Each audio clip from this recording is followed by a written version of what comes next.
네, 이번 시간은 에스겔서 강의 12번째 시간으로 에스겔 19장에서부터 보겠습니다.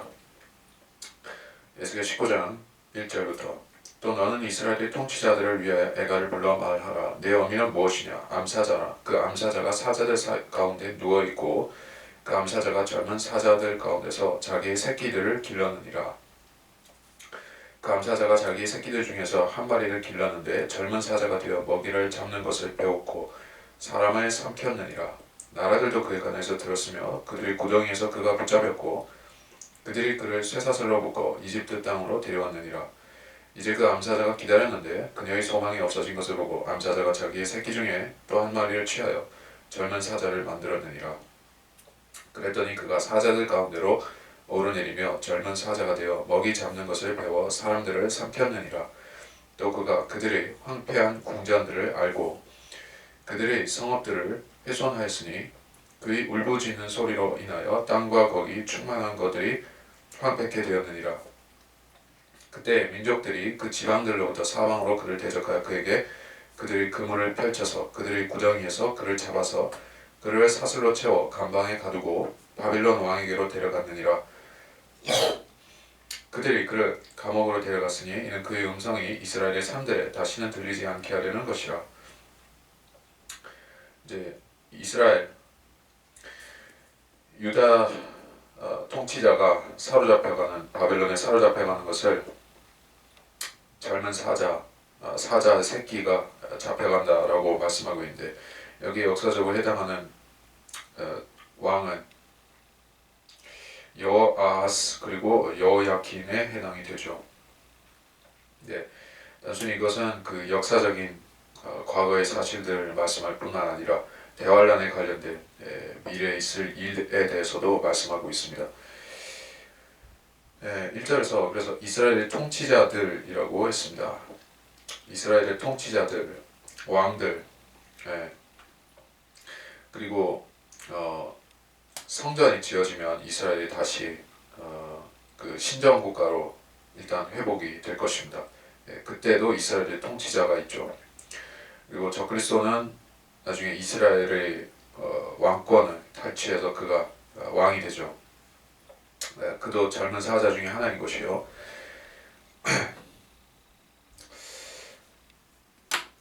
그래서 에스겔 21장 25절로 26절을 전해 보겠습니다.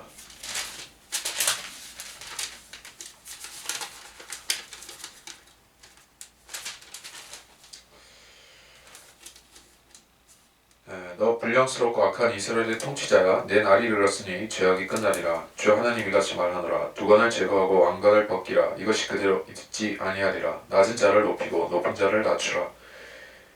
불량스럽고 악한 이스라엘의 통치자는 대환란의 후 3년 반에 이스라엘의 왕이 될 적그리스도를 가리키는 지칭입니다. 그리고 다니엘 11장 36절 39절을 보겠습니다. 다니엘 11장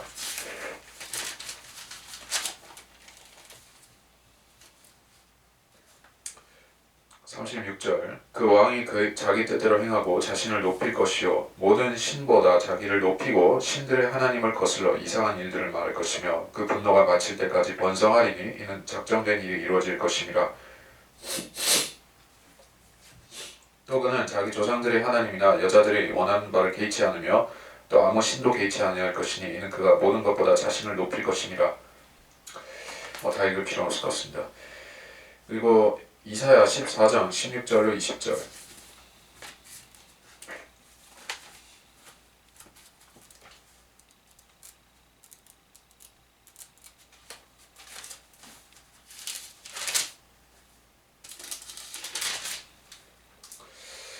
너를 보는 자들이 너를 자세히 살펴보고 숙고하여 말하기를 이 자가 땅을 떨게 하고 왕국들을 진동시켰으며 또 세상을 광야같이 만들었고 그 성읍들을 멸망시켰으며 그의 갇힌 자들이 집을 열어주지 않았던 그 사람이냐 하리라. 민족들이 모든 왕들은 모두 다 각기 자기 집에서 영광 속에 누워있으나 너는 가증스런 가지처럼 네 무덤에서 버려졌고 칼에 찔려 구덩이 속의 돌들로 내려가는 죽은 자들의 옷 같고 발밑에 밟힌 시체 같도다. 자, 이상 세 가지 언급한 본문에 나오는 자들이 전부 역사적으로는 적그리스도, 미래 적그리스도를 예언적으로 가리키고 있는 것입니다. 자, 그래서 설명은 그렇게 하고 10절부터 다시 보겠습니다. 내 어미는 물가에 심겨진 내 피 속에 있는 포도나무 같아서 많은 물 때문에 열매가 많고 가지들이 무성하였느니라. 그 나무는 권세 잡은 자들이 홀이될 튼튼한 가지들을 지녔고 그 키는 빽빽한 가지들 가운데서 높여졌으며 그 나무는 많은 가지들과 더불어 높이 모습을 드러냈느니라. 그러나 그 나무는 분노 가운데서 뽑혀져서 땅에 내던져졌고 동풍이 그 열매들을 말렸으며 그 튼튼한 가지들이 부러져서 말랐으니 불이 그것들을 태웠더라. 이제 그 나무가 메마르고 갈증 나는 땅 광야에 심겨졌으니 불이 그 가지들 중에 한 가지에서 나와 그 열매를 삼킴으로 다스릴 홀이 될 튼튼한 가지가 없느니라. 이것이 에가요 에가로스이리라. 내 어미는 이라고 했을 때 이것도 역시 적그리스도를 가리키는 것이요. 피 속에 있는 포도나무,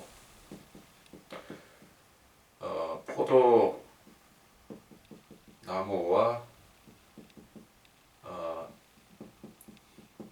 인간의 관계는 어디서부터 시작되었던가? 이 에덴 동산에서부터 시작이 된 것입니다. 거기에 선악을 알게 하는 나무가 있었죠.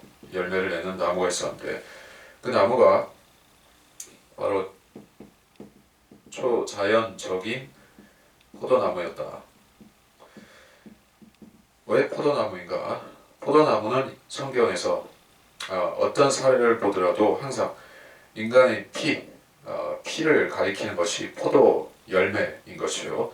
여기서도 피 속에 있는 포도나무라고 했을 때 포도나무와 피, 이것은 떼어낼 수 없는 그런 관계를 갖고 있다는 것을 또 증명해 주고 있는 것이요.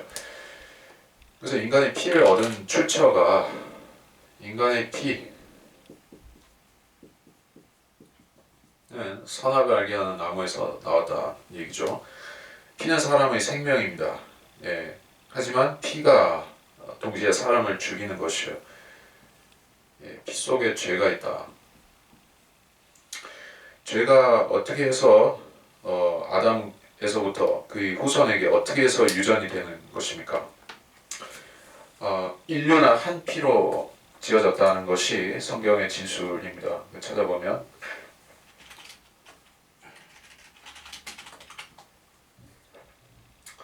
사도행전 7장 26절, 또 하나님께서는 인류의 모든 족속을 한 피로 만드시어 온 지면에 살게 하시고 미리 계획하신 시기와 그들이 거주하는 경계를 정하셨으니 한 피로 지으셨다, 이렇게 얘기했습니다.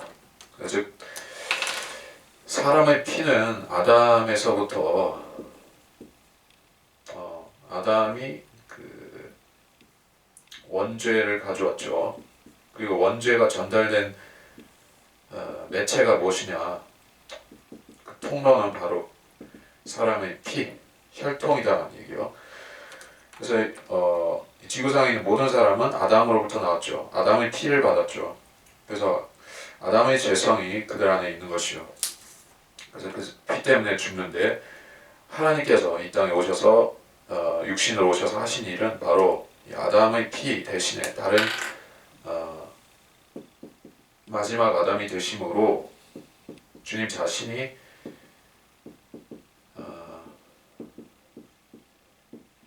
영생을 주셨는데, 영생을 주신 통로, 매체가 무엇이죠? 하나님의 피.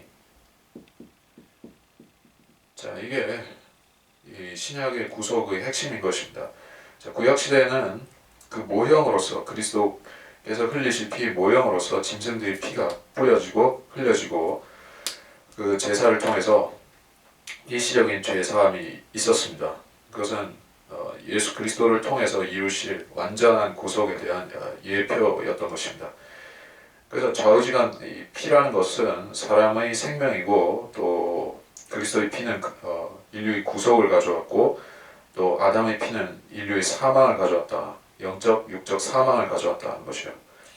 그래서 피 속에 포도나무가 있다는 말이 그런 차원에서 우리가 이해할 수 있는 것이다. 이건 비유법으로 쓰인 말이죠. 많은 물 때문에 열매가 많고 가지들이 무성하였느니라. 적그리스도를 나무로 이렇게 묘사를 했습니다. 그리스도는 가지로서 묘사되죠. 여기서도 가지들이 나옵니다. 적그리스도의 가지들. 그러니까 적그리스도는 다니엘서에 보면 그는 그 자손들 그 시편에도 있지만 그는 자손들을 거느릴 것이요. 그리고 여자들이 원하는 바를 개의치 않을 것이다는 말씀도 있고, 그는 그 양성애자, 양성애자로 추정이 된다는 얘기예요. 그리고 그는 그 자기 신복인 10명의 그런 초자연적인, 그러니까 소위 거인과 같은 왕을 임명하죠. 권세 잡은 자들로 임명하죠. 그리고 그 자들도 튼튼한 가지들일 수가 있겠고, 또는 그 적그리스도의 자손들도 그 가지들일 수가 있겠죠. 그 키는 빽빽한 가지들 가운데서 높여졌다. 그 권세가 느부갓네살이라든지 사네립 또는 그 카이사, 이러한 그 역사적인 세계 제국을 건설했던, 그렇죠, 빠뜨린 사람인데 알렉산더 대왕까지 이런 자들을 합친 것만한 대단한 권세를 가질 것이다 하는 얘기예요. 그 나무는 많은 가지들과 더불어 높이 모습을 드러냈느니라. 이게 적그리스도가 흥성하게 될 것이라는 그 대목인데, 그가 7년 동안은 번영을 누리겠지만 마지막에 가서 어떻게 되는가? 재림이 오는데 그때는 12절에 같이 되는 것이다. 분노 가운데서 뽑혀서 땅에 던져진다. 동풍이 열매들을 말린다. 이거는 재림과 적그리스도를 죽이고 심판하는 그 장면이죠. 그래서 여기서 동풍이라고 했을 때 있는 그리스도의 재림을 가리키는 것입니다. 재림을 가리키는 몇 가지 표현들이 있어요. 동풍, 그리고 재림 때는 또한 불, 그리고 뭐 한 가지 더 하자면 구름도 있죠. 근데 여기서는 동풍입니다. 바람이 불어서 태워버리고 말려버린다. 그러니까 이스라엘에서 동편에서 부는 바람을 제가 알기로는 시로코 사막에서 불어닥치는 그런 열풍이죠. 모래바람이죠. 그 바람은 그 죽이는 바람이고 그 생명체를 말려버리는 바람이라는 얘기예요. 그래서 다니엘서에 보면 예수님이 재림하시는 장면이 바람이 쳐서 쭉정이를 날려버리는 것 같다 이렇게 말씀하는 곳이 다니엘 2장 35절. 그 철과 진흙과 녹과 은과 금이 함께 산산이 부서져서 여름 타작 마당의 쭉정이같이 되어 바람에 날려 사라져 간 곳이 없어졌으며 그 형상을 친 돌은 태산을 이루어서 온 세상을 가득 채웠나이다. 바람처럼 친다 이렇게 얘기했습니다. 그리고 그 가지들이 부러져서 말랐다. 그리스도와 그의 권세, 그가 권세를 준 자들이 다 같이 망한다는 얘기죠. 여기서 태우는 불이라고 하는 것은 실제로 태우는 불입니다. 재림 때 있을 불로 태우는 것을 말하는 거예요. 이게 데살로니가 후서 1장 7절로 8절의 말씀과 같죠. 고통을 받는 너에게는 우리와 함께 안식으로 갚아주시는 것이라. 주 예수께서 그의 능력의 천사들과 함께 하늘로부터 나타나실 때 하나님을 알지 못하는 자들과 우리 주 예수 그리스도의 복음에 순종치 아니하는 자들을 불길 가운데서 벌하시니. 불길. 자, 이거는 실제로 그 유황불, 태워서 그 영과 육을 멸하는 그런 유황불, 그 불을 말하는 것이요. 13절. 이제 그 나무가 메마르고 갈증나는 땅 광야에 심겨졌다. 이 메마르고 갈증나는 땅은 에돔에 있게 될 그 불못인 것이요. 그 불못이 어떤 장소인가 잠깐 볼까요?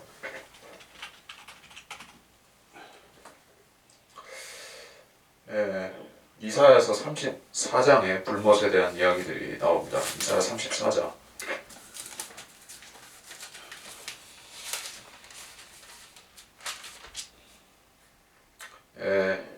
이사야 34장 전체적인데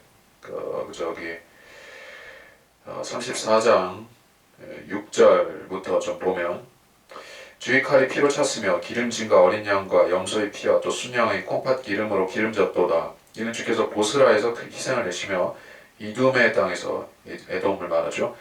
이둠의 땅에서 큰 사륙을 내심이라. 7절 빼고 8절에 이는 주의 보복의 날이요 시온의 논쟁에 대한 보상이라. 그곳의 시내들은 역청으로 변하게 될 것이요 그곳의 흙은 유황으로 변하고 그곳의 땅은 불타는 역청이 되리라. 그것은 밤낮 꺼지지 않을 것이며 그 연기들은 영원히 올라가리라. 대대로 그것은 황폐하게 남아 그곳을 통과하는 자가 영원 무궁토록 아무도 없으리라. 자, 여기서 영원 무궁토록이라 했지만 이거 천년왕국 기간을 말씀하는 그런 표현입니다. 새 하늘과 새 땅에 가면 그 불못은 별도의 장소로 옮겨지죠. 자, 하여튼 이 13절에서 이것은 에돔을 가리키는 것이다. 거기에 불못이 있을 것이기 때문에 메마르고 갈증나는 땅에 적그리스도라는 나무가 들어갈 것이다. 들어가서 태워진다는 얘기죠. 14절에 불이 그 가지들 중에 한 가지에서 나와 열매를 삼킨다. 그 가지들 중에 한 가지에서 나온다. 그러니까 적그리스도를 여기서는 가지로 표현을 했습니다. 예수 그리스도도 가지죠. 적그리스도도 가지입니다. 그 두 가지 표현의 유사성이 있지만은 적그리스도는 그리스도를 모방하는 자인 것이요. 그리스도 흉내. 그래서 적그리스도가 가지인 것입니다. 근데 적그리스도라는 가지는 이제 멸망할 가지이고 그 불못에 들어가 태워질 가지인 것이에요. 근데 그리스도라는 가지는 이제 이 땅에 다윗의 왕자를 차지하실 보좌를 차지할 그 가지인 것이고, 이렇게 해서 적그리스도에 대한 묘사가 역사적인 그 이스라엘의 유다에 대한 예언을 겸해서 같이 나왔고, 이제 20장으로 넘어갔습니다. 일곱째 다섯째 달 그 달 10일에 이스라엘 장로들 가운데 어떤 사람들이 주께 물으려 내 앞에 와서 앉으니 그때 주의 말씀이 내게 말씀하시니라. 인자 이스라엘의 장로들에게 고하여 그들에게 말하라. 주 하나님이 같이 말하노라. 너희가 내게 물으려고 왔느냐. 주 하나님이 말하노라. 내가 살아있는 한 내가 너희를 묻게 하지 아니리라. 내가 그들을 판단하려느냐. 인자 내가 그들을 판단하려느냐. 그들로 그들 조상이 가져간 것들을 알게 하여 그들에게 말하라. 주 하나님이 같이 말하노라. 내가 이스라엘을 택한 날에 야곱 집의 자손에게 내 손을 들어올려 이집트 땅에서 그들에게 나 자신을 알게 했으며 내가 내 손을 그들에게 들어올렸을 때 말하기를 나는 주 너의 하나님이라 하였느니라. 자, 이스라엘의 역사에 대한 말씀이 이제 회복을 결론으로 해서 그 과정을 쭉 말씀하는 것입니다. 출애굽에서부터 시작이 되었죠. 이스라엘이라는 그 민족이 출발한 역사, 그 기원을 우리가 추적하자면은 이제 그들이 자기들이 이제 아브라함의 약속, 이삭과 야곱에게 주어진 약속을 따라서 이제 출애굽을 하고 이제 본격적으로 이제 독립된 한 민족으로서 활동하는 역사가 이제 출애굽기에부터 시작이 되는. 그래서 그 역사가 얼마나 중요한가? 이게 인류 역사에서 가장 중요한 사건인 것입니다. 구약을 형성시킨 사건이죠. 그 사건이 없었더라면 우리 그리스도의 초림이 준비되지를 못했기 때문에. 근데 1절에서 3절, 4절 사이에 내가 그들을 판단하느냐, 그들로 묻게 하지 않겠다라고 주님께서 다시 맹세하시는 부분이 있습니다. 그러니까 사람들이 하나님의 말씀을 믿고자 하는 의도에서, 더 알고자 하는 의도에서 물어볼 경우, 아니면은 의심하고 어떤 꼬투리를 잡을까 해서 묻는 경우, 다르죠. 주님의 이 지상의 사역, 봉사역 기간 중에도 주님께 나오는 사람들은 여러 부류가 있었습니다. 사두개인과 바리새인들과 서기관들, 그들은 주님을 비난하기 위해서 허점을 짚어내기 위해서 물어봤습니다. 그러나 니코데모 같은 사람, 선한 의도로 묻는 사람들도 있었습니다. 그래서 주님께서는 주님께 검은 의도를 가지고 온 자들에게 비유로 말씀하셔서 오히려 혼동시켜 보이시죠. 그러나 그 진정한 성경을 알고자 하는 의도로 나오는 사람에게 있어서는 주님께서 솔직하게 대답해 주시고, 여기서는 불순한 의도를 가진 자들인 것이요, 하나님 말씀을 믿고자 하지 않습니다. 5절 그들에게 말하라. 주 하나님 이같이 말하노라. 내가 이스라엘을 택한 날에 야곱 집 자손들에게 내 손을 들어올려 이집트 땅에서 그들에게 나 자신 알게 했으며 내가 내 손을 그들에게 들어올렸을 때 말하며 나는 주 너의 하나님이라 하느니라. 내가 그들에게 내 손을 들어올려 그들을 이집트 땅에서 내가 그들을 위해 찾아내었던 땅, 즉 젖과 꿀이 흐르고 모든 땅들의 영광인 곳으로 인도하려 했던 그날에 내가 그들에게 말하기를 너희 가기는 자기 우상 자기 눈의 가증함을 내어버리고 이집트의 우상들로 더불어 너희 자신들을 더럽히지 말라. 나는 주 너희 하나님이라 하였으나 그들은 내게 반역하였고 내게 경청하지 아니하였으며 그들 각자가 그들 눈에 가증한 것들을 내버리지 아니하였고 이집트의 우상들을 버리지 아니하였느니라. 그러면 내가 말하기를 내가 나의 진노를 그들 위에 부어 이집트 땅 가운데 그들에 대한 나의 분노를 이루리라 하였노라. 그러나 내가 내 이름을 위해 일하였나니 그들이 거하는 바 이방인 앞에서 내 이름이 더럽혀져서는 안 되기 때문이라. 내가 이집트 땅에서 그들을 인도하여냄으로써 그들의 목전에서 내 자신을 그들에게 알게 하였도다.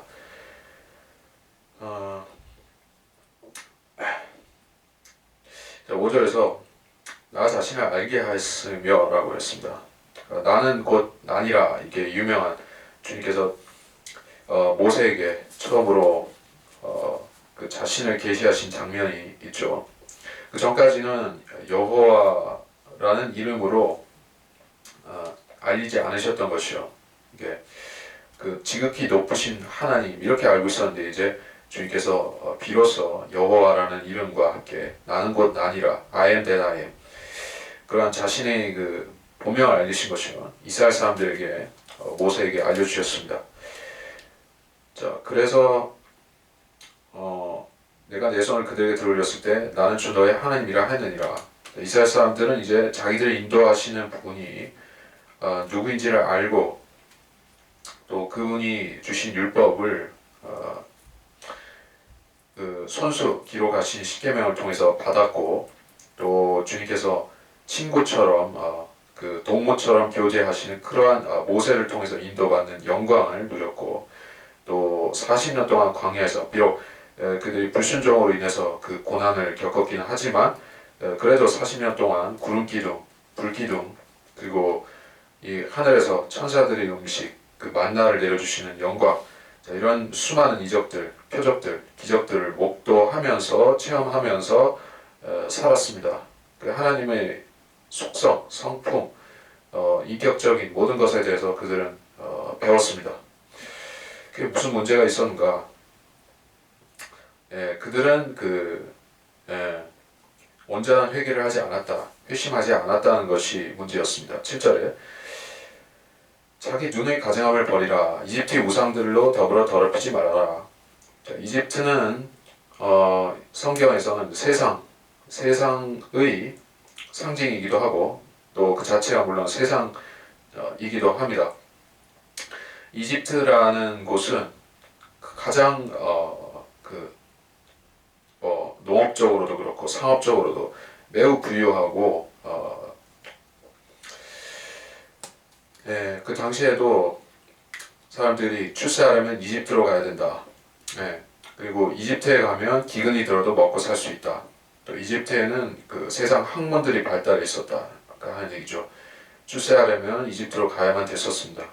거기에 종교, 학문, 군사, 철학 그 모든 것들이 다 거기서 나온 것이요. 특별히 종교가 문제가 되었는데 이집트의 종교는 다신교였죠. 그리고 그들이 섬기는 신들은 그 하나님을 제외한 모든 피조물들이었던 것이죠. 그래서 이집트의 종교에 물들어 있는 사람들을 하나님께서 40년 동안 그 물을 다신교의 물을 물든 것을 빼야 되는데 잘 안 빠지는 것입니다. 그래서 주님께서 애초에 당부하고 처음부터 경고를 하셨는데 이 사람들은 건성으로 들었습니다. 8절에 그들은 내게 반역하였고 내게 경청하지 아니했다. 이집트의 우상들을 버리지 않았다. 그렇으면 이제 하나님께서 그 공의의 성품대로 그냥 행동하셨다면은 그들을 없애버리는 게 지당한 것이죠. 자, 이 우주에는 하나님만이 정의를 집행하시는 분으로 재판장으로 계시지만은 그 하나님을 지켜보는 무수한 영적인 존재들이 있다는 것이요. 천사들이 있죠. 그룹과 스랍들과 또 심지어는 타락한 그런 마귀와 마귀의 천사들도 있죠. 하나님께서 공의를 행하시면 상관없지만 공의를 행치 않으시면 누구를 특혜를 주고 누구는 심판하고 이렇게 하면 안 되죠. 그래서 가나안 사람들은 이제 소돔과 고모라가 멸망했던 것 같이 그들도 가증하게 행하기 때문에 이제 주님께서 합법적으로 없애버리시는 것이 쫓아내신 것입니다. 그래서 여호수아를 보내서 그들을 멸하시는 것인데 이제 정작 이스라엘 사람들이 가나안 사람들보다 더 악하게 살고 있다면 더 도덕적 영적으로 타락해 있다면 하나님께 그 명분이 안 서는 것입니다. 그래서 이스라엘 사람들은 반드시 도덕적 영적으로 각성하고 이제 새로운 출발을 해야 되는데 그것이 안 되었기 때문에 주님께서 계속 연단을 반복하셨던 것이다.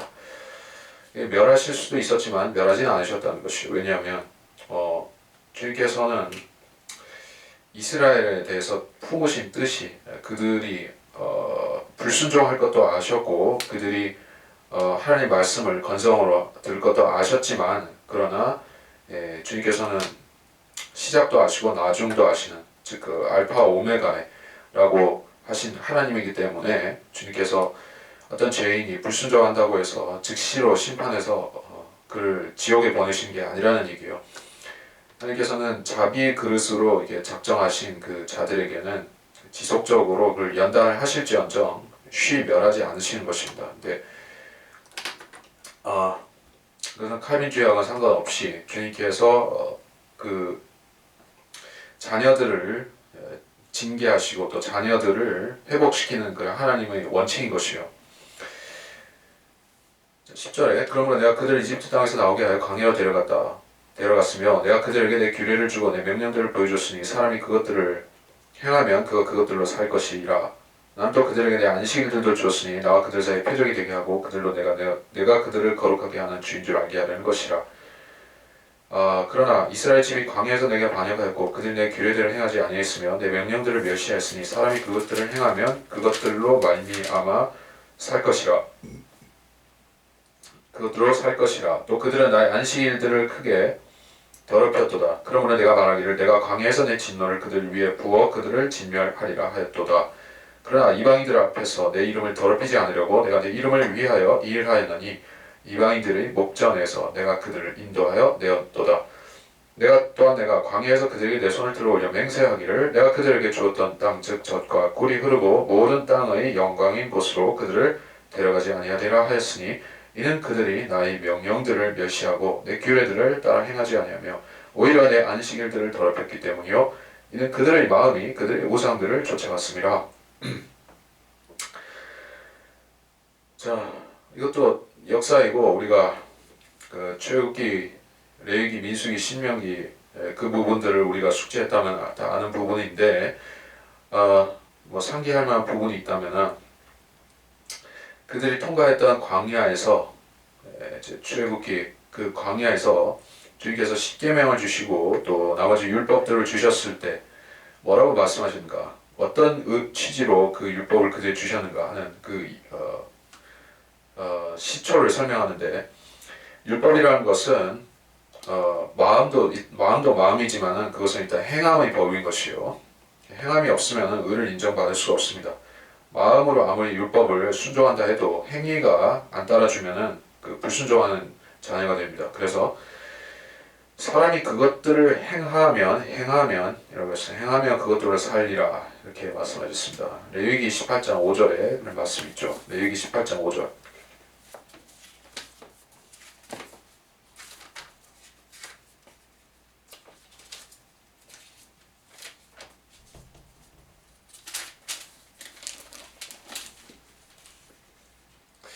레위기 18장 5절 그러므로 너희는 나의 규례들과 나의 명령들을 지키라. 어떤 사람이 그것들을 행하면 그는 그것들 안에서 살리라. 나는 주니라.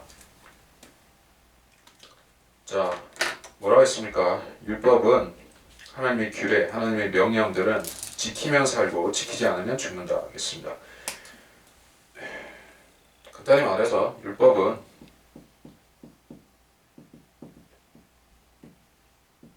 행함인 것이요. 플러스 믿음도 있지만은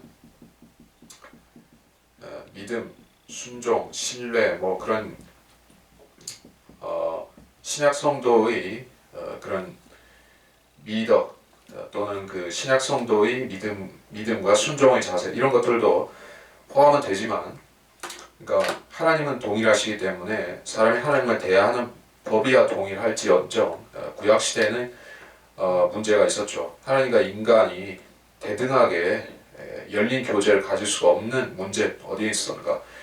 인간의 죄성으로 인해서 아담 이래로 이제 죄성으로 인해서 영이 죽었고 하나님과 직접적인 교제를 가질 수가 없게 되었다. 그래도 하나님께서 인간과 교제를 안 하실 수 없으니까 교제를 하시기 위해서 일시적으로 정결하게 만드셨던 것이에요. 그리고 짐승의 피를 통해서 그래도 인간이 지옥에 안 가도록 일시적인 죄사함을 주셨던 것이에요. 그것이 하나님께서 율법을 주시고 그 행함으로 말미암아서 죄인이 영적 육적으로 살 수 있게끔 장치해 놓으셨다는 것입니다.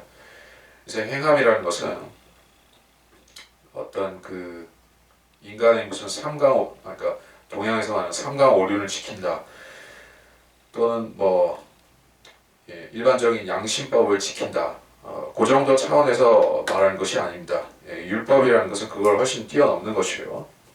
십계명에서 우리가 도덕적인 법들도 볼 수가 있지만 거기에는 특별히 안식일을 지키라는 계명이 들어가 있죠. 안식일.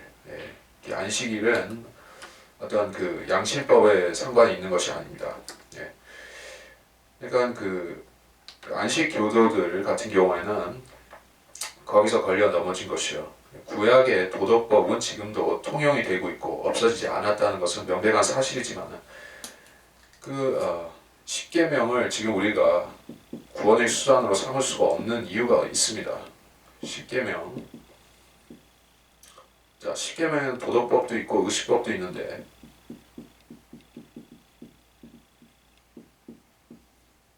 의식법에 제일 중요한 게 안식일이죠.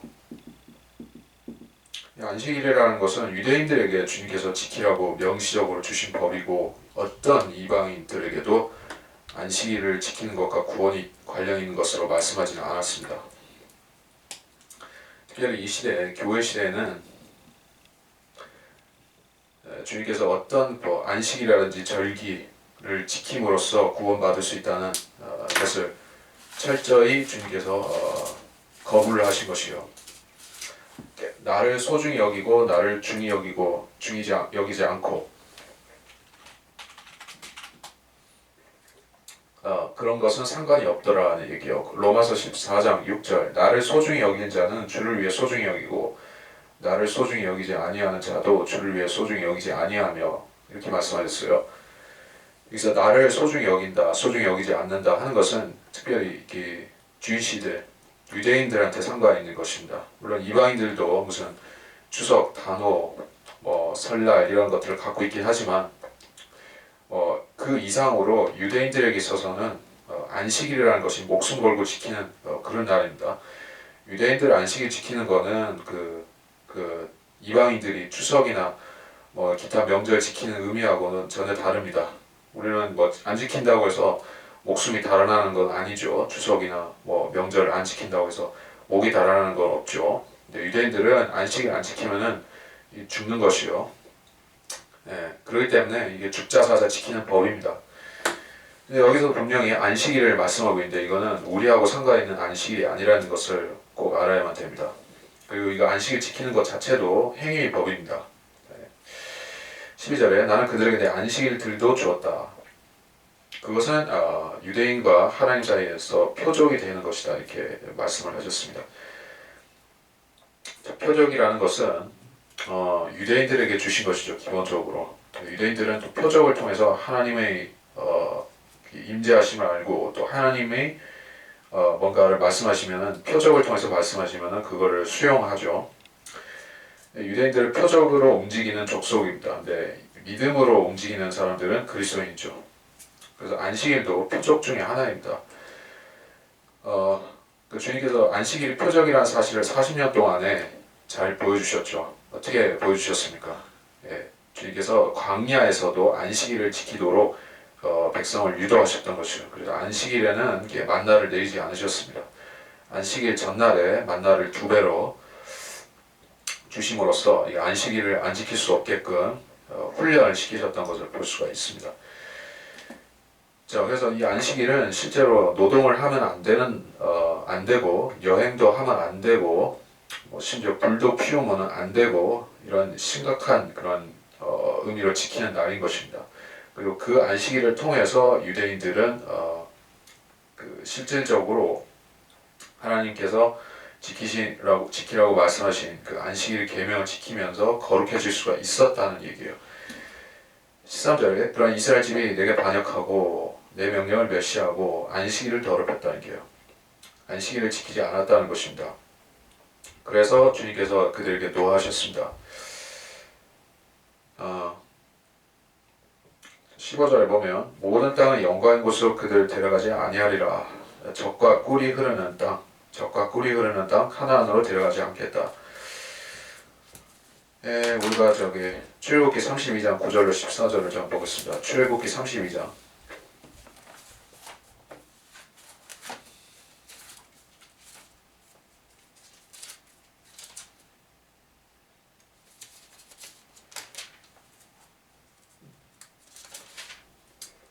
32장 9절로 14절.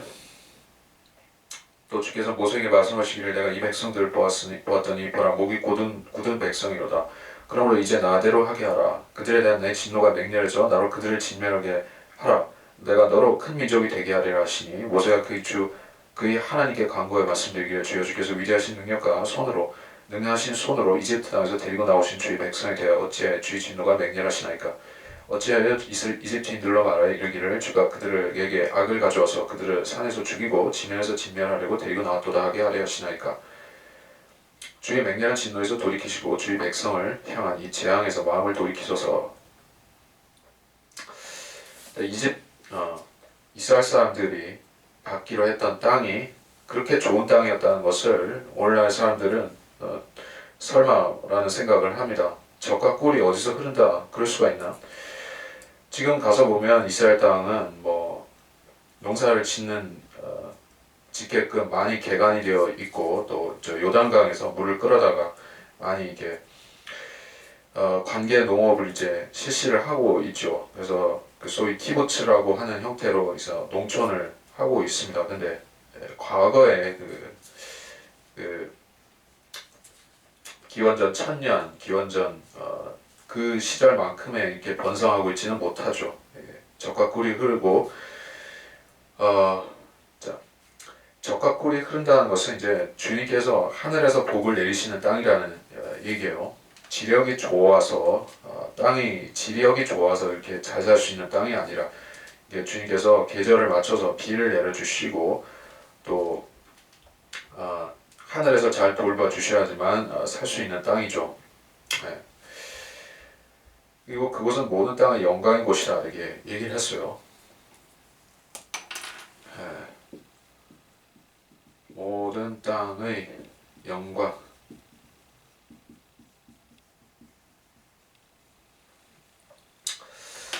자, 이건 실제적인 지위가 그렇다는 얘기입니다. 오늘날에는 이스라엘이라는 이름, 팔레스타인 지역이라는 이름이 주로 중동 평화 또는 테러, 팔레스타인 해방기구, 피에로 이런 여러 가지 분쟁의 이미지로 언급이 되고 있는 땅이죠. 그리고 예루살렘이라고 하면은 예루살렘이라고 하면 지금 사람들은 그것은 십자군 전쟁이라든지 아랍인들에게 정복당했던 곳, 테러리즘, 또 그리고 요새 와서는 또 새로 관심이 좀 일어나는 것 같습니다만은 제3성전 이런 식으로 몇 가지 키워드들이 딱 떠오르는 땅이죠. 근데 오늘날 사람들이 가장 이스라엘 또는 예루살렘과 관련해서 연상해내지 못하는 부분이 바로 이게 천년왕국이라는 얘기예요. 특히 다윗의 보좌. 거기에 그리스도가 앉아 통치하신다는 이 연상을 못하고 있습니다. 주님께서 이 이스라엘의 회복이라는 것 자체를 7가지 성경의 신비 중에 하나로 두신 이유도 딱 그런 것 같습니다. 이스라엘 회복의 신비가 있어요. 회복의 신비. 그 땅이 회복되고 그 민족이 회복된다는 사실을 대부분의 그런 세상 사람들은 모를 뿐더러 유대인들도 잘 모르고 그리스도인들 대다수가 모른다는 것은 참 아이러니한 일입니다. 왜냐하면 성경에 이 약속들이 다 주어져 있고 뭐 구약에만 있는 것도 아니고 또 사도 바울을 통해서도 여러 면모로 말씀을 하셨음에도 이 사람들이 믿지를 못하기 때문에 볼 수가 없는 것이요. 이 신비를 사람들이 모른다. 로마서 11장 25절에 바로 나오죠. 형제들아 너희가 스스로 지혜 있는 채 하지 않기 위해 이 신비를 너희가 모르기를 내가 원치 아니하노니 이는 이스라엘 이방인들의 충만함이 차기까지는 이스라엘 일부가 완고하게 된 것이라. 자, 사도 바울은 이스라엘의 일부가 완고하게 되었다. 그리고 26절에서 온 이스라엘이 결국에는 구원을 받는다. 이렇게 이스라엘의 완고함과 회복, 궁극적 회복의 그 신비를 말씀했습니다. 왜 이게 비밀이 아니냐, 시크릿이 아니라 미스테리냐? 지금 실질적으로 이게 징조가 일어나고 있는 사안이기 때문에 이건 시크릿이 아닌 것이에요. 이스라엘이 1948년도에 나라가 세워지고 1967년도에 예루살렘이 다시 유대인들의 수중으로 들어가고 이렇게 순차적으로 이스라엘 땅이 그 본토의 족속 유대인들한테 돌아가고 있는 현상을 보면서 사람들은 이제 조만간에 어떤 더 큰 일이 일어나겠구나 하는 것을 믿음의 눈으로 볼 수 있는 사람들은 보지만 볼 수 없는 사람들은 저 못된 이스라엘 사람, 이 유대인들이 아랍인들의 땅에 비집고 들어와서 자꾸 이렇게 정세를 불안하게 한다 이런 생각을 하죠. 그래서 그 사람들은 볼 수가 없는 사실이고 믿음의 눈으로 보면 보이기 때문에 미스테리, 신비가 되는 것이요. 자, 그래서 적과 꿀이 흐르는 땅이다 하는 것은 천연왕국 때 100% 이루어질 사안이다 하는 얘기예요. 16절 그들이 나의 명령을 멸시하고 안식을 더럽히고 우상을 쫓아갔다. 같은 얘기고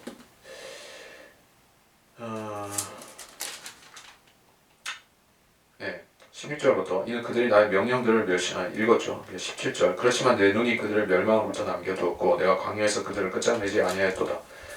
그러나 내가 광야에서 그들의 자손들에게 말하기를 너희는 너희 조상들이 규례들을 따라 행하지 말고 그들의 명령들을 준수하지 말며 그들의 우상들로 너희 자신을 더럽히지 말라. 나는 주 너희 하나님이 내 규례들을 따라 행하고 내 명령들을 준수하여 그것들을 행하며 또 내 안식일들을 거룩하게 하라. 그 안식일들은 나와 너희 사이에 표적이 되리니 이는 내가 주 너희 하나님인 것을 너희로 알게 하려 함이라 했노라.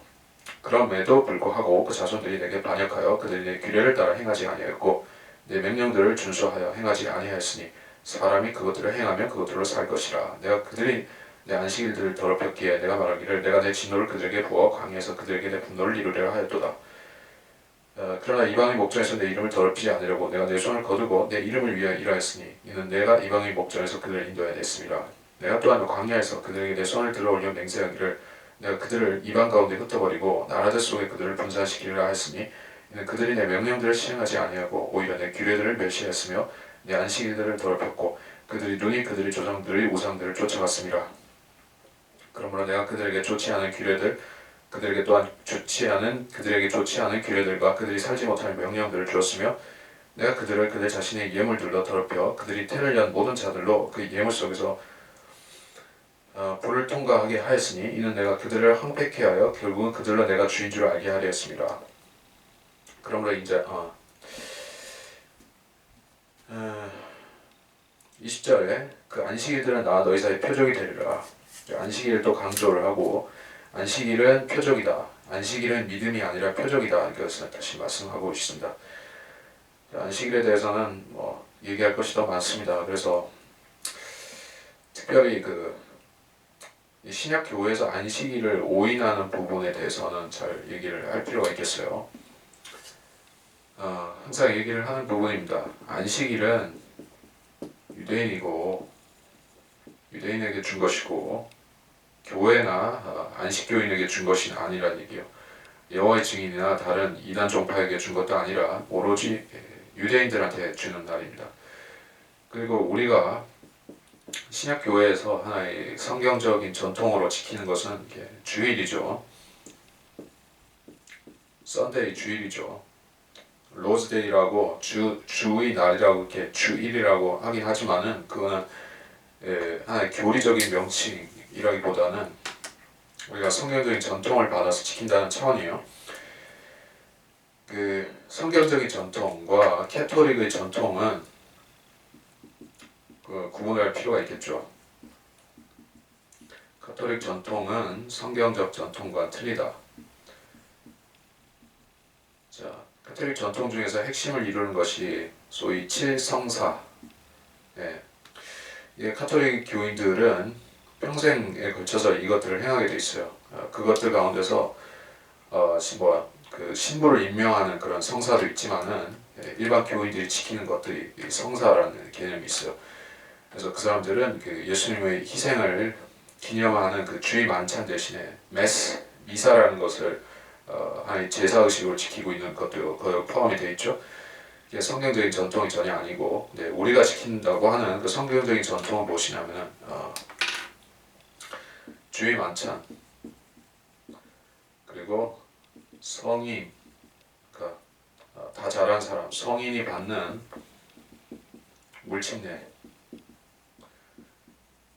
물침례라는 것은 이게 그 그리스도인이 이제 거듭남의 간증을 회중 앞에서 하는 의식인 것입니다. 그 의식의 내용은 이제 그리스도와 함께 죽었고 장사되고 이제 다시 부활한다는 의미로서 이 물침례를 주게 돼 있어요. 그 구원받은 사람이 의식으로 받는 물침례이지 어떤 신비적인 그 구원을 주는 의식이 아닙니다. 그래서 이 그리스도인이 행하는 의식은 두 가지가 있고 지키는 날, 굳이 이것을 뭐 어떤 의식적으로 지키는 날이라기보다는 모임의 날이 이게 주일이죠. 이거는 하나의 성경적 전통이기 때문에 뭐 소중히 여기고 소중히 여기지 않고 할 수 있는 전통이기 때문에 어떤 사람이 수요일에도 모이자고 한다면은 가령 그 신약이 아니라 성경대로 믿는 교회들에서 지키듯이 수요 기도회를 가지자. 그래서 수요 기도회를 한다면은 그것도 성경적인 전통입니다. 자, 그런 차원이지 이거는 안식일처럼 유대인들이 안식일은 꼼짝 못하고 이렇게 꼼짝 못하고 휴식해야 되는 그 안식일 지키는 개념으로다가 우리가 주일을 하는 것이 아닙니다. 그러니까 사실 주일에는 예배만 볼 수 있는 게 아니라 그리스도인들은 길거리에 나가서 전도지도 나눠줄 수 있고 설교도 할 수 있고 구령도 할 수 있고 다 할 수가 있어요. 그 세상 생업, 장사 이런 것은 보통 지양하는 편인데 왜 그러냐면은 그 예배 자체를 방해를 놓기 때문에 안 하는 것이지 일을 할 수가 없는 안식일이라서 이게 가게 문을 닫는 개념이 아닙니다. 근데 비상적으로 성경을 읽는 사람들은 이게 안식일에는 유대인들이 지금도 유대인들은 정통 그 오소독스 유대인들은 안식일에는 가게 샤타도 내리고 장사도 안 하고 그렇게 하기 때문에 이방인들도 이렇게 주일을 그렇게 해야 되는 줄로 생각하는 것이요. 그 제일 어리석은 사람들이 안식교인들이죠. 그 제7일 예수 재림 안식교 정식 그 명칭 그 사람들은 안식일을 지키자고 하면서 그 안식일이 뭔지도 모르는 사람들인 것이요. 이게 제대로 안식일 지키는 유대인들이 보면은 사입이라고 하는 것입니다. 제대로 안식일 지키지를 않습니다. 그리고 이방인들은 사실 안식일 지킬 수가 없습니다. 왜냐하면 그 안식일은 팔레스타인 땅에서 유대인들이 지키는 것이 기준이기 때문에 이방인들이 자기들 그 달력 가지고 안식일 지켜봐야 그 안식일이 해당되지도 않습니다. 자, 그래서 쭉 보다가 25절에 그들에게 좋지 않은 규례들, 살지 못할 명령들을 주었다. 주님께서 허용하셨다는 것이요. 제멋대로 살기 때문에 그들이 자기들의 어떤 어리석은 종교행위를 하도록 놔주셨다는 얘기입니다. 그래서 그 사람들은 이제 인신 제사를 특히 자기 자식을 그 토펫에서 이렇게 죽여서 바치는 몰렉에게 바치는 그런 의식을 행하기도 했는데 그 사람들은 그게 하나님을 진노하게 하는 것이라는 걸 몰랐기 때문에 했을까요? 아니면 이방인들이 자기들 신들을 기쁘게 하는 것을 보고 아 우리도 이렇게 하면은 하나님을 만족시킬 것이다 이렇게 그런 그 착각에 빠져서 했던 것일까요?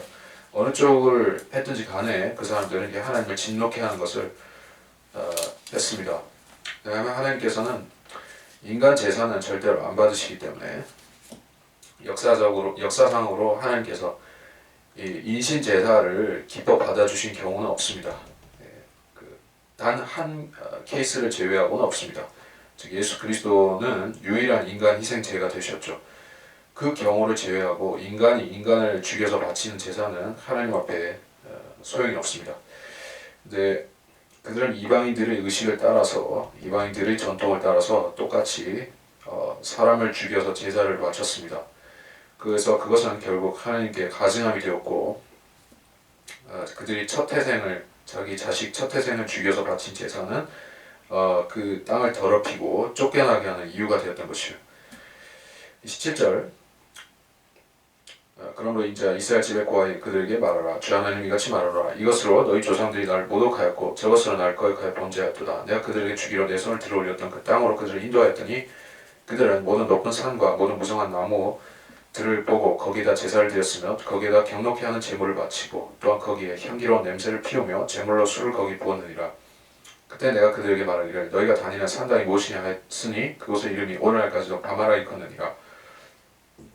그러면 이스라엘 집에 말하라 주 하나님 이같이 말하라 너희는 너희 조상들이 방식을 따라 더럽혀졌느냐 너희는 그들이 가증한 것들을 따라 음란한 짓을 행하였느냐 너희가 너희 예물을 드릴 때 너희가 너희 아들들로 불속을 통과하게 했을 때 너희 모든 우상들로 너희 자신을 더럽혀서 오늘까지 이르렀도다.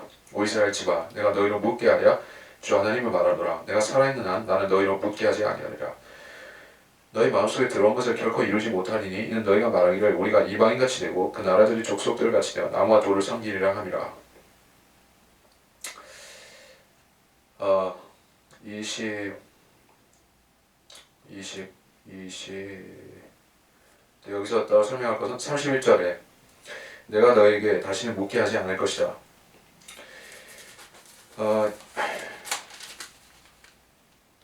에스겔 14장 3절, 7절을 보겠습니다.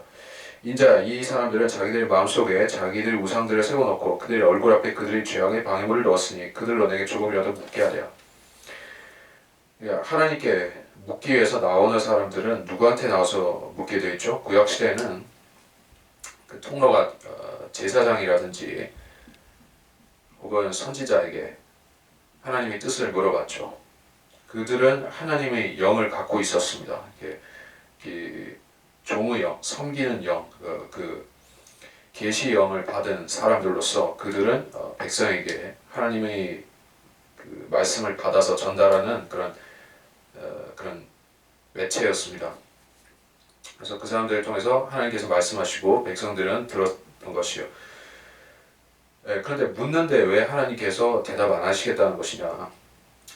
그들이 원하는 대답이 정해져 있었기 때문에 그렇습니다. 그들은 자기들의 죄를 정당화하는 괜찮다고 하는 대답을 듣고 싶어 했습니다. 그래서 한번 물어보아서 하나님께서 거부하시면 아니라고 하시면 거기서 끝나야 되는데 또 물어보고 계속 물어보는 것이요. 그래서 그 중에 한 번이라도 어떻게 긍정적인 대답이 나오면 그거를 취하려고 한 것이요. 그러니까 사람들이 그런 속성이 있습니다. 어차피 안 되는 일, 부당한 일, 정직하지 않은 일, 아주 사악한 일이 있어요. 해서는 안 되는 일인데 그 일을 꼭 하고 싶어요. 어떤 개인이든지 개인적인 악인이든지 어떤 민족이든지 나라든지 간에 어떤 일을 꼭 하려고 합니다. 근데 그 명분을 삼기 위해서는 이게 하나님의 뜻이라는 것을 이제 명분을 삼아야 되는데 하나님께서는 아니라고 하신 것이요. 하나님 말씀, 즉 성경을 통해서는 볼 때 그 일을 하면 안 되는 것이요. 그럼 안 하면 되죠. 안 하면 되는데 그렇게 하고 싶지 않으니까 목사들을 부르고 신학자들 불러서 그 다른 뜻이 있는지 성경에 그 명백한 어떤 구절을 놓고 다른 뜻이 있는지를 자꾸 찾아내려고 하는 것이요. 그래서 이게 히브리어에서 또는 헬라어에서 이 우리가 쓰는 평상적인 그 성경 구절의 뜻과는 다른 뜻이 있는 것 같은 그런 사사로운 뜻을 찾아내려고 눈에 불을 켜고 찾아다니는 것입니다. 그래서 은사주의자들은 그런 식으로 이게 방언, 알지 못할 방언하는 것을 막 정당화시켜서 그들이 그 마귀 짓거리를 이렇게 하나님의 계시라고 하면서 하죠. 그리고 무천년주의자들도 마찬가지요. 그리고 돈을 사랑하는 것이 모든 악의 뿌리라고 말씀하셨는데 돈을 사랑하는 자들은 그런 성경 구절을 변개시킨 것이요. 그래서 돈을 사랑하는 것은 만악의 뿌리다. 많은 악의 그러니까 만악의 뿌리라는 것은 이제 모든이라는 거 의미보다는 약화가 된 뜻이라고 보는 것이요. 그러니까 개역 성경을 볼 때는 돈을 사랑하는 것은 만악의 뿌리일 망정 모든 악의 뿌리는 아니라는 생각을 하고 하나님의 이름을 가지고 돈을 벌어도 된다고 생각을 합니다. 이게 사람은 이게 조그마한 이게 바늘 귀만한 틈이라도 발견하면은 그걸 비집고 들어가서 하나님 말씀을 비틀어 보려고 이렇게 애쓰는 것이에요. 그 변개된 성경이 그런 사람들에게 아주 그런 말씀을 악용하는 그런 좋은 핑계가 되는 것입니다. 자, 그래서 하나님께서 아예 그들에게 묻게 하지 않겠다라고 다짐을 하셨습니다. 32절에 그들 속에 있는 생각이 무엇이냐? 우리가 이방인같이 되겠다. 다른 민족처럼 살겠다는 것이요. 지금 유대인들은 다른 민족처럼 1900년 넘게 살아왔다가 이제 다시 이스라엘이라는 나라로 들어가서 살고 있습니다. 근데 그들이 행실을 고쳐서 이제 원래 하나님께서 팔레스타인 땅에 그들이 그들에게 축복을 받는 조건으로 행하게 하신 그대로 살고 있지를 않습니다. 그들이 지금 행하고 살고 있는 방식은 이방인들과 다르지 않습니다. 이방인들보다 더 악한 면모도 있는 것이요. 그래서 지금 유대인들은 이방인같이 되었고 그 나라 족속들같이 나무와 돌을 섬기리라. 그래서 실제로 그 나무와 돌을 신으로 섬기는 것을 말하는데 마음속에 있는 생각이 그렇고 또 그 생각이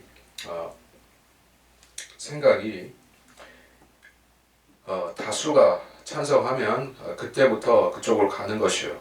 한두 사람이 자기 마음속에 그 더러운 생각을 내보였다가는 그 다수에 의해서 이게 통과가 안 되니까 그 악인들은 때를 기다리는 것입니다.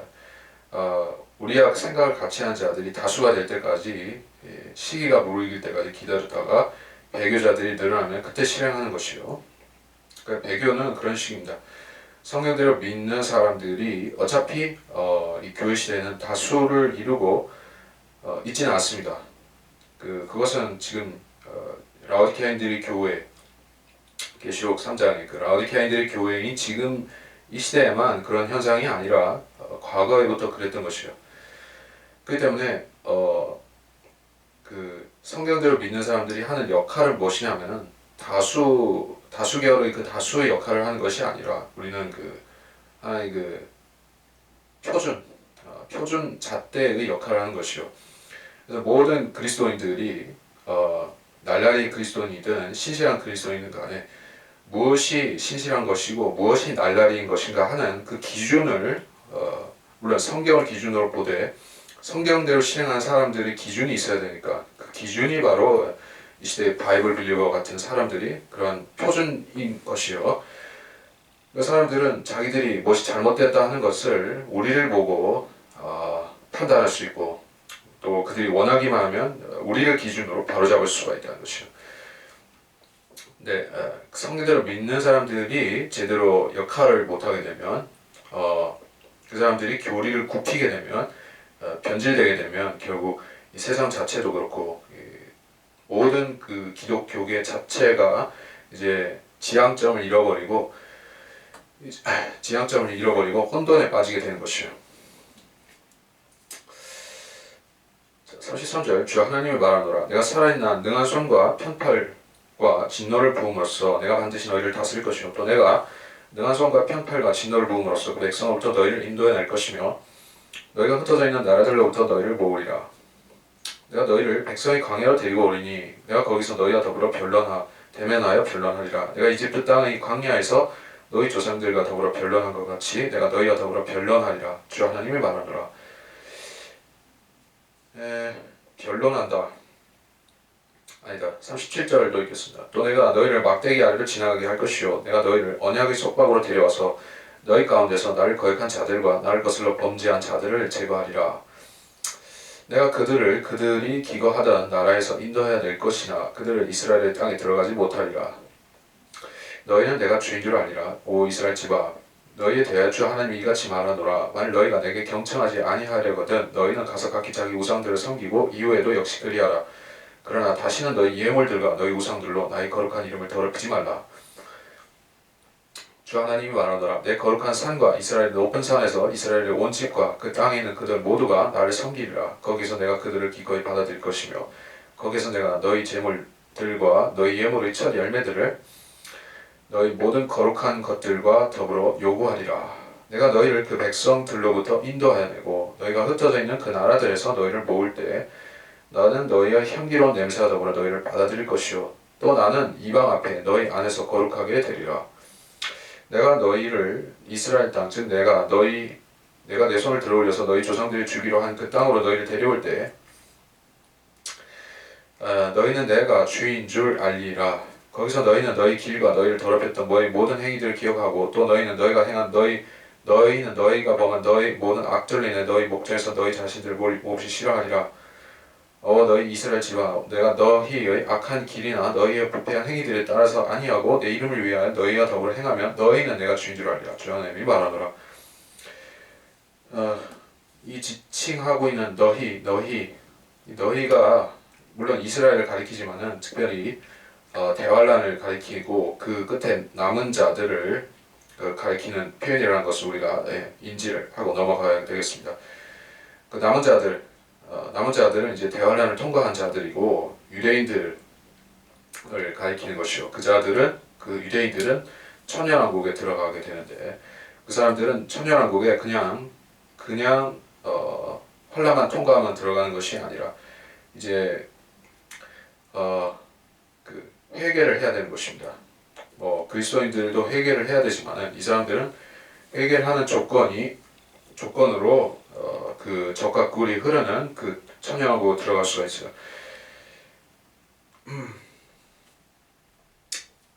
그래서 33절에 진노를 붓는다고 했는데 이 진노는 야곱의 고난일 때 어디 나옵니까? 야곱의 고난일 때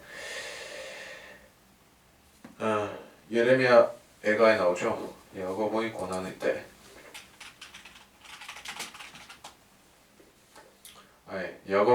예레미야 30장 7절입니다. 슬프도다 그 날이 크므로 어떤 때도 그와 같지 않으니 그 날은 야곱의 고난의 때라. 그러나 그는 그 고난에서 구원을 받으리라.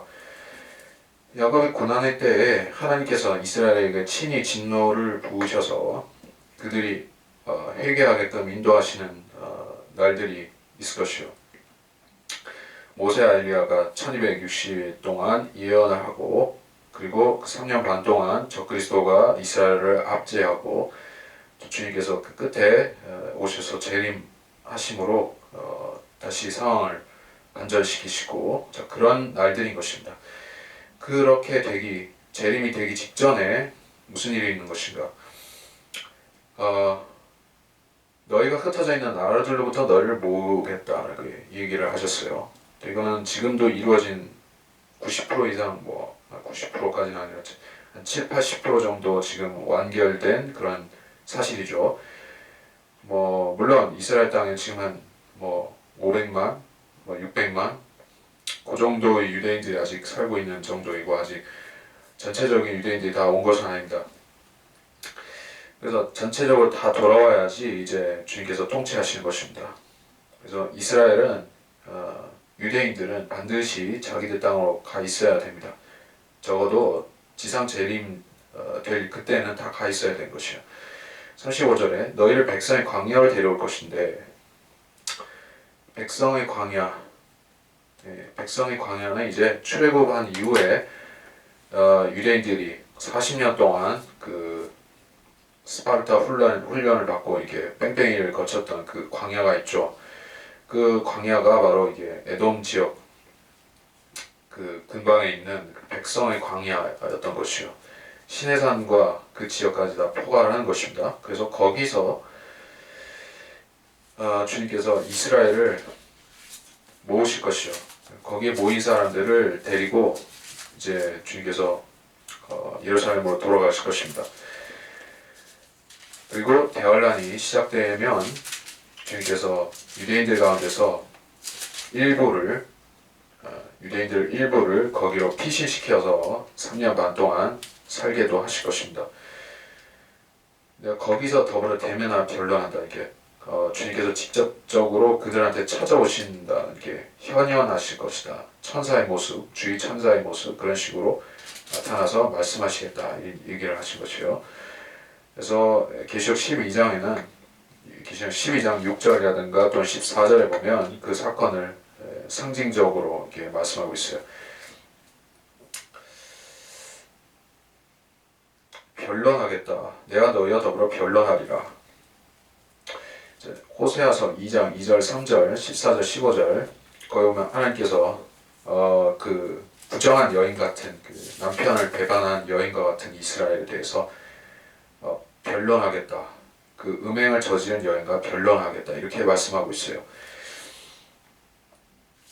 그리고 37절에 너희를 막대기 하려 지나가게 한다. 그 언약의 속박으로 데려온다. 이렇게 했어요. 이 막대기는 목자의 그 양떼를 인도하고 지키는 그 막대기를 말하죠. 목자의 막대기, 모세의 막대기, 목자의 막대기, 그리스도의 철장 다 그런 의미가 있습니다. 막대기로 지나게 할 것이다. 양떼를 주님이 잃어버린 양떼인 그 이스라엘을 모으겠다는 얘기요. 너희를 언약의 속박으로 데려오겠다. 이게 언약의 속박. 여기 속박은 나쁜 의미에서 이게 율법의 굴레 아래로 다시 이게 데려와서 괴롭히겠다는 그런 뜻이 아닙니다. 좋은 뜻이에요.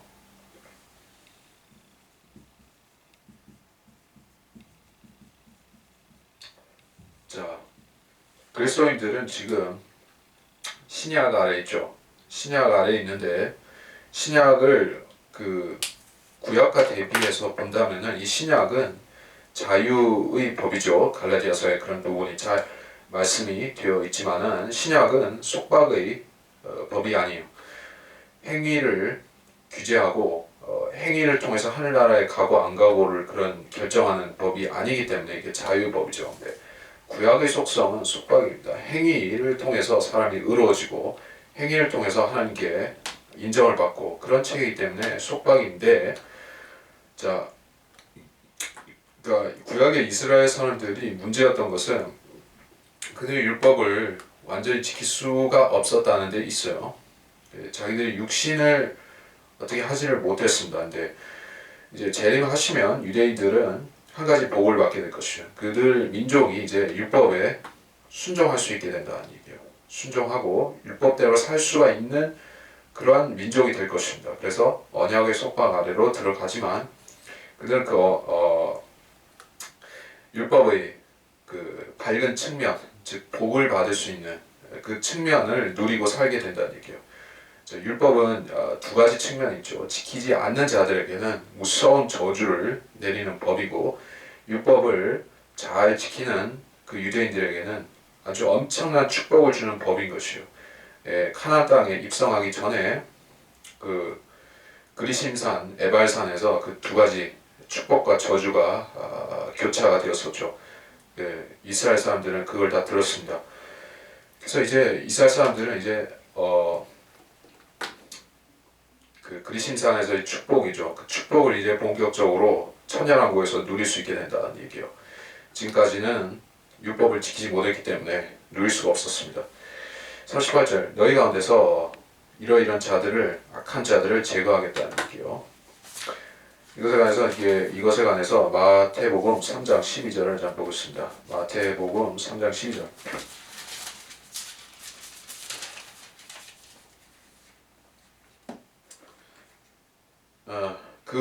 그분은 손에 키를 들고 자기 타작 마당을 철저히 정결케 하시며 자기 알곡은 모아서 창고에 들이실 것이나 쭉정이는 꺼지지 않는 불로 태우시리라. 주님께서 재림 때 하실 일 두 가지 부류를 쭉정이와 알곡을 모아서 분리시킨다. 그 말씀을 하셨죠. 이게 재림과 관련된 것이요. 신의 요한이 주님의 재림을 그 백성을 분리시키는 것으로 말씀하셨습니다. 이 나뉘어지는 자들은 유대인 참 유대인들과 이제 멸망할 이 거짓 유대인들을 나누시겠다는 얘기예요.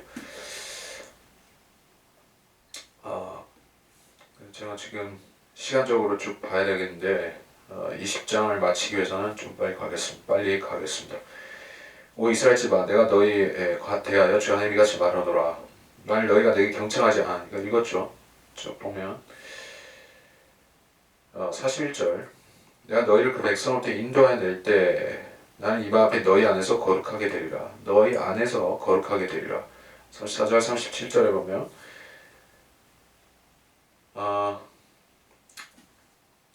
이스라엘 안에 주님께서 자신의 영을 두시겠다는 얘기요. 모세에게 주님께서 영을 주셨고 그 백성의 장로들에게 영을 주셨고 그 섬기는 영이죠. 그런 것과 마찬가지로 이제 다시 이스라엘의 성령이 임재하는 것을 말하는 것이요. 그래서 그 안에 계시고 그들과 함께 행하신다는 얘기요.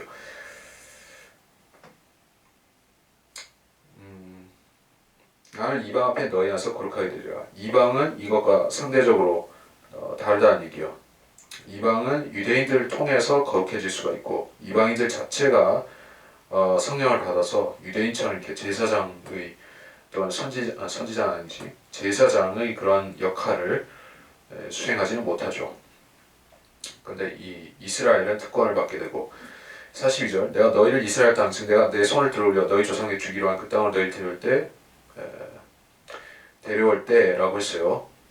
이것은 역사적인 그 디아스포라에서 돌아온 사건을 1940년대 그리고 그 지금까지 이루어진 귀환을 가리킨다기보다는 지금 이후에 대환란 그 끝에 정도에 가서 일어날 그런 회복, 유대인들 전체가 팔레스타인 땅으로 돌아가는 그 미래의 사건, 이걸 가리킨 거예요. 데려올 때가 있을 것이다, 따로 있을 것이다는 얘기예요. 지금은 아닙니다. 그때 너희는 내가 주인 줄 알리라. 그때 유대인들이 이제 제대로 정신 차리고 하나님을 섬길 것이다는 얘기예요. 43절 거기서 너희 길과 너희 더럽혔던 행위를 기억할 것이다. 자신들을 몹시 싫어하리라. 회개의 속성은 바로 자기를 싫어하게 된다. 자기 혐오라고 할 때 이것은 사람들이 이걸 매우 부정적으로 봅니다. 그러니까 오늘날 시대의 미덕은 그 자존심, 자긍심 또는 그 자아를 높이는 것, 자기에 대해서 긍정적으로 생각하는 것 이런 거를 그 현대인들의 심리학에서는 굉장히 그거를 가치 있게 좋게 보는 것이죠. 그래서 현대인들의 교육, 오늘날의 교육의 핵심은 그렇습니다. 그 아이들에게 자긍심을 길러주고 어떤 자기에 대해서 긍정적인 자아에 대해서 긍정적으로 생각하게 하는 것이요. 그래서 너는 무한한 가능성을 가졌어 이런 식으로 이게 교육을 시키지만 회개를 해야 된다든지 사람 안에는 진짜 무시무시한 그런 마귀적인 것이 있다든지 사악한 것들이 있다든지 이런 얘기를 하지 않고 긍정적인 것만 가르칩니다. 근데 회개를 하기 위해서는 반드시 거쳐야 될 것이 자기 부정이라는 거예요. 자기 부정. 이것은 불교나 다른 종교에서 말하는 무슨 그 공에 이르는 그런 무에 이르는 것이 아닙니다. 자기를 자기를 중립적으로 보라는 뜻이 아니라 매우 부정적으로 인식해야 된다는 것이요. 매우 부정적이다. 나는 그 마귀의 자녀고 마귀 같은 자이다. 이 정도로 인식하는 게 회개에 합당한 자세인 것이요. 나는 조금 나쁜 짓도 했지만 착한 사람이야. 근본적으로 나는 좋은 사람이지만 좀 실수한 것도 있고 하니까는 그러니까 하나님께 잘 보이기 위해서 좀 실수를 용서받아야겠다 이런 차원이라면 그건 회개가 아니라 그냥 그 체면 차리기라고 해야 되나 그런 식이에요. 그렇게 하면 그 회개가 되지 않습니다. 이스라엘은 완전하고 신속하고 절대적이고 충분하게 회개를 하고 그래서 하나님께서 그들을 회복시키는 거예요. 그 이스라엘 회복 거기에 대해서는 스가랴서 12장에 보시면 더 자세히 나오죠. 44절 그래서 하나님께서는 이스라엘 회복시키실 때 과거의 그들의 잘못에 대해서는 더 이상 넘어가시겠다는 얘기요. 그걸 넘어가시겠다는 얘기입니다. 45절 또 주의 말씀을 내게 많이 말씀하시니라 이제 내 얼굴을 남쪽을 향하여 두고 내 말을 남쪽을 향하여 들리게 하며 남쪽 들판 상림에 대해 예언하여 남쪽의 상림에게 말하기를 주의 말씀을 들으라 주 하나님 이같이 말하노라 보라 내가 내 안에 불을 붙이리니 그러면 불이 내 안에 있는 모든 푸른 나무와 모든 마른 나무를 삼킬 것이요 타오르는 불꽃은 꺼지지 아니할 것이며 남쪽으로부터 북쪽에 이르는 모든 얼굴이 그 안에서 태워지리라. 모든 육체는 나주가 그것에 불붙인 것을 보리니 그것이 꺼지지 아니하리라. 그때 내가 말씀드리기를 주 하나님이여 그들이 나에 관해 대해 말하기를 그는 비유를 말하지 아니하는가 하나이다 하였더라. 자 45절로 48절의 말씀은 이게 에돔 이스라엘 남쪽에 있는 그 에돔의 그 지옥이 출구가 개방되어 있을 것이다. 천년왕국 동안에 얘기한 것이요. 그것을 천년왕국에 생겨날 그 불못이라고 하죠. 그거는 영원 시대에 있게 될 그 우주적인 불못과는 다른 불못입니다. 그거는 그 천년왕국 때 있을 그 불못은 지옥 그 불못을 통해서 지옥으로 떨어지는 하나의 입구인 것이요. 그런 거대한 그 지옥의 아가리가 벌려져서 거기가 이게 에돔 지역에 있을 것이요. 천년왕국 때의 불못은 그냥 말 그대로 엄청난 우주적인 불못이고 그 불못 안에 지옥도 뭐고 다 있습니다. 근데 이 천년왕국 때는 그렇지는 않습니다. 그 에돔 지역 그 일부에만 불못이 있는 것이요. 이런 차이점을 모르게 되면 이게 역시 성경을 또 혼동하는 사람들이 되죠. 그렇게 안 되도록 이런 본문을 잘 숙지를 해야 됩니다. 그래서 남쪽이다 이렇게 계속 얘기를 하죠. 예루살렘, 이스라엘 그 기준에서 남쪽에 있다는 얘기예요. 남쪽 삼림에게 말해라. 실질적인 그 삼림을 가리킬 수가 있어요. 푸른 나무와 마른 나무는 근데 이건 어떤 그 나무로 상징된 사람처럼 보이기도 합니다. 적그리스도도 우리가 이전 장에서 나무였었죠. 가지였었고, 그러니까 이 악인들을 태운다는 얘기예요. 푸른 나무는 이게 아직 살아남아 있는 자들, 그러니까 그 민족들의 가운데서 염소 같은 자들 있죠. 마태복음 25장에 염소가 있죠. 양과는 다른 부류. 그런 자들은 이제 아직 살아있지만 이제 조만간에 불못에 던져져서 끝장나는 자들이고, 또 마른 나무, 이 아마겟돈에서 이미 살육당해서 죽어 넘어진 그 2억의 군대, 이건 마른 나무들이죠. 그 두 부류를 다 묶어다가 이게 어디로 집어넣을 것인가? 지옥불에 넣을 것이라는 얘기예요. 타오르는 불꽃은 꺼지지 않는다. 남쪽에서 북쪽에는 모든 얼굴이 태워진다. 이사야 34장 5절 6절을 보겠습니다. 이사야 34장 5절 6절.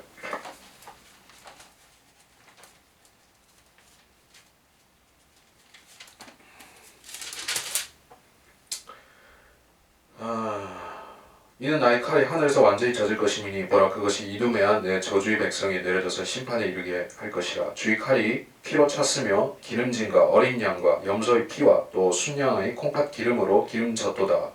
이는 주께서 보스라에서 희생을 내시며 이두메 땅에서 큰 살육을 내심이라. 모든 얼굴이 태워질 것이다. 주님이 재림하실 때 그냥 산보하듯이 이렇게 내려오신 게 아니죠. 주님이 오실 때 불과 돌풍을 몰고 오시는 것이죠. 그래서 그 불에 태워지는 자들이 악인들이 이렇게 비참하게 멸망하는 것을 말하는 것입니다. 그래서 그 얼굴에 태워지리라. 욥기는 아니고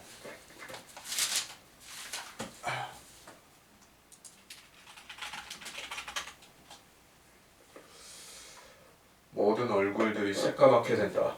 요엘 2장 6절이죠. 그들의 얼굴 앞에서 백성은 심하게 아픔을 당할 것이며 모든 얼굴들은 새까맣게 되리라.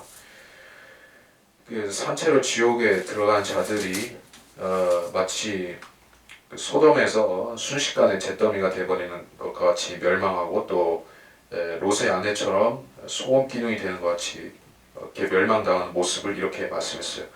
이 불은 지옥불이고 주님께서 재림 때 악인들을 태워버리시는 그 불이라는 얘기예요. 이 자들은 망하는 자들, 멸망하는 자들이죠.